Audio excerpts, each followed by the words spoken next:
Mamma mia, salut les amis et bienvenue dans cette nouvelle vidéo consacrée à Ruby. Alors là, je vais afficher pourquoi pas salut les amis. Donc je mets ici salut les amis. Ok, chez Kebam, j'ai comme résultat salut les amis.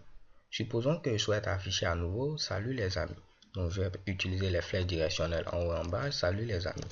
Ou bien je serai obligé de taper ici salut les amis.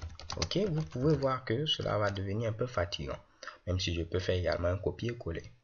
Alors pour résoudre ce problème, on peut utiliser ici des variables qui vont nous permettre de pouvoir stocker ici des valeurs de manière temporaire au niveau ici de notre ordinateur, plus précisément au niveau de la mémoire RAM. Donc là, je vais faire excite, je fais CLS et je reviens au niveau ici de l'interpréteur Ruby. Pour créer une variable, il faut lui donner un nom. Le nom d'une variable, c'est une succession de lettres et de chiffres, mais le premier caractère doit être forcément ici une lettre.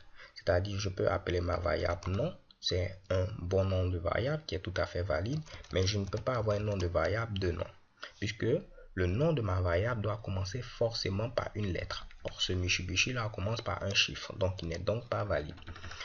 Donc si je mets ici N, je peux avoir après des lettres sans problème, mais le premier caractère doit être forcément ici une lettre. Vous pouvez également utiliser le fameux underscore pour pouvoir séparer vos différents mots. Donc si je veux mettre par exemple nom de ma fille, donc je peux mettre ici nom, je mets ici underscore, je mets 2, je mets underscore, je mets ma, je mets underscore et je mets ici fille. Bien vrai que je n'ai pas de fille, je peux avoir ici nom de ma fille. C'est ça la beauté de la programmation. Donc je mets ici le nom de ma fille et chez Kebam, c'est un nom de variable valide. Ok, comme vous pouvez également utiliser la notation camel case en mettant ici nom comme ceci, vous mettez ici de ma fille.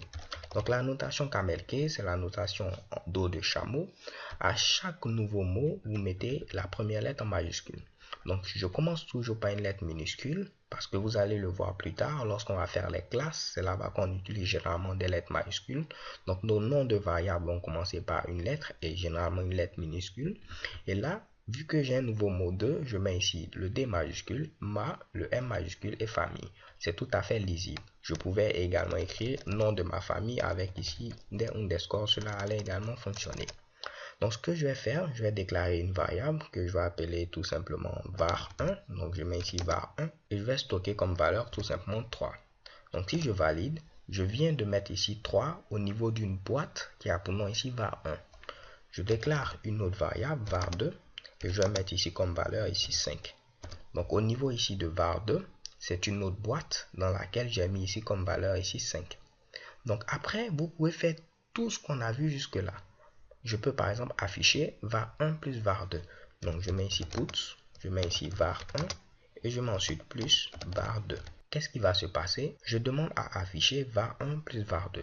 Il va venir ici, il va dire var1 c'est tout simplement égal à 3. var2 est égal ici à 5. Donc tu me demandes d'afficher 3 plus 5. Et bien 3 plus 5 c'est 8. Et chez Kebam, il m'affiche à ce niveau-là 8. Vous pouvez faire également var1 multiplié par var2, ainsi de suite. Comme je peux venir mettre ici, je vais mettre ici bobo. Et je vais dire ici que mon fameux bobo, je vais le multiplier ici par var1. C'est comme si je veux afficher bobo 3 fois. Donc je valide, chez Kebam il m'affiche bobo, bobo et bobo. Alors les gars, c'est tout pour cette vidéo. So thank you guys for watching. Don't forget to subscribe and have a nice day. Peace.